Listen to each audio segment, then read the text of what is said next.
মানে ছাত্রলীগ বা পতিত শক্তি আওয়ামী লীগের জন্য একটা সুবর্ণ সুযোগ ফিরে আসার।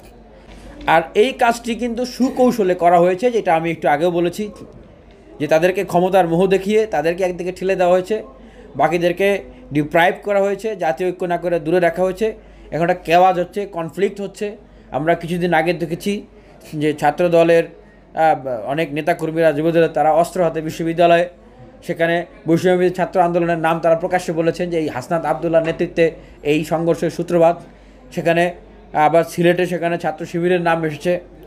এই যে সংঘাত সহিংসতা শুরু, আর এই যে একটা ক্ষুব্ধতার জায়গা তৈরি করে দেওয়া হয়েছে, এর ভিতর দিয়ে তো এটা তো মানে ছাত্রলীগ বা পতিত শক্তি আওয়ামী লীগের জন্য একটা সুবর্ণ সুযোগ ফিরে আসার। এই যেখানেই দেখবেন যে বিক্ষুব্ধ বিশৃঙ্খলা খুব ক্ষোভ, হ্যাঁ, সেইখানেই তারা সেখানে ঘি ঢালবে, হ্যাঁ, সেখানেই তারা বিভিন্নভাবে লোকজন পাঠিয়ে দিয়ে বিভিন্নভাবে আরও উস্কানি দিয়ে উত্তেজিত করবে।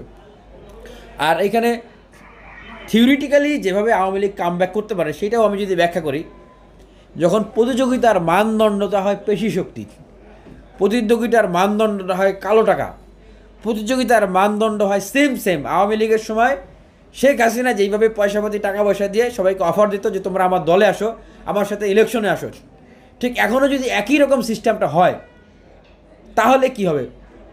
তাহলে এক পক্ষ জেতার জন্য কি করবে? জেতার জন্য তারা কিন্তু সেই আওয়ামী লীগকে আলিঙ্গন করবে যে আসো, আমরা তো জিততে পারতেছি না, তোমরা আমাদের সাথে আসো। কারণ এখানে তো প্রতিযোগিতার মানদণ্ড আওয়ামী লীগের যা ছিল আওয়ামী লীগের সময় এখনও তাই।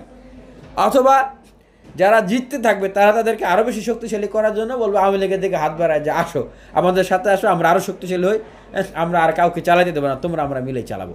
Awami League is coming back এইভাবেই।